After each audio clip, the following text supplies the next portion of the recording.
ඔයාගේ WhatsApp එක ආරක්ෂිතයි කියලා ඔයා හිතනවා.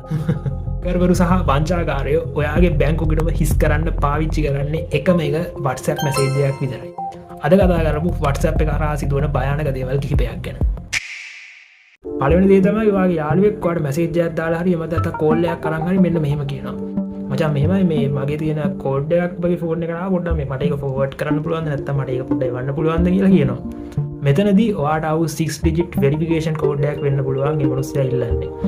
මේ වගේ දෙයක් කවදාවත් ෂෙයා කරන්න එපා. මොකද ඔයාගේ තියෙන social media account එකක්, bank account එකක් වගේ දේවල් එහෙමත් නැත්නම් WhatsApp එකෙන් පවා ඉතාම ලේසියෙන් තව මිනිස්සෙක් අතරපත් කරගන්න පුළුවන් මේ වගේ code එකක් වගේ දෙයක් තව මිනිස්සෙක්ට ෂෙයා කරොත්.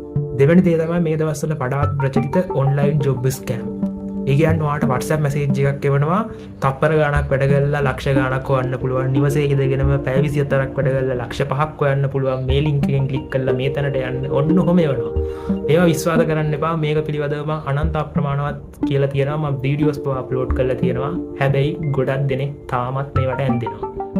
ඒ වගේම තමයි අර අවුරුද්ද ලං වෙලා ඊට පස්සේ වෙසක් එක ලං වෙලා පෝයක් ලං වෙලා මොකක් හරි විශේෂ දවසක් ලං වෙලා එන අර GB 10ක් දිනා ගන්න GB 15ක් දිනා ගන්න GB 20ක් දිනා ගන්න අවුරුදු දීමනාගා එන අර ඩේටා නිකන් දෙන බයිලාවල් ටික මේවට අදින්නත් එපා. මේවත් අනිවාර්යම ස්කෑම්. මොකද කිසිම ISP කෙනෙක්ට එහෙම නැත්නම් කිසිම මිනිස්සෙක්ට ඔයාට නොමිලේ ඩේටා දෙන්න අමාරුවක් තියනවා කියලා මම හිතන්නේ නැහැ. ඊළඟ දේ තමයි නාදුනන WhatsApp video calls.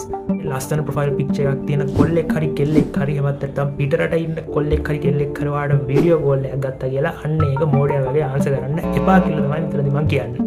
මෙතනදී වෙන්නේ අදාළ වීඩියෝ කෝල් එක අරගෙන ඔයා ඉතින් මේකේ තියෙන ප්‍රොෆයිල් පික්චර් එක බලලා ඔයා ඒක ආන්සර් කරලා එම් බලාගෙන ඉන්නවා. බලාගෙන හිටියට පස්සේ අර පැත්තේ ඔයාගේ ෆොටෝ එක ගහගන්නවා ලස්සනට. ඒ ෆොටෝ එක ඩීප් ෆේක් කරලා වෙන ෆොටෝස් හදලා ඒව හරහා ඔයා බ්ලැක්මේල් කරනවා. එහෙම බ්ලැක්මේල් කරාට පස්සේ ඊළඟට වෙන දේවල් ගැන මම ඔයාලට කියන්න ඕනේ නැහැ. ඉතින් හත් දෙයනේ කොහොමද මේකෙන් බේරෙන්නේ? කරන්න තියෙන පළවෙනි දේ තමයි two factor verification on කරලා තියාගන්න. දෙවෙනි දේ තමයි privacy settings වල ගිහින් unknown calls silence දාගන්න. එතකොට ඔයාට ඔය දන්න දේ නම්බර වලින් call කරන ප්‍රශ්නේ එහෙම්ම නතර වෙනවා.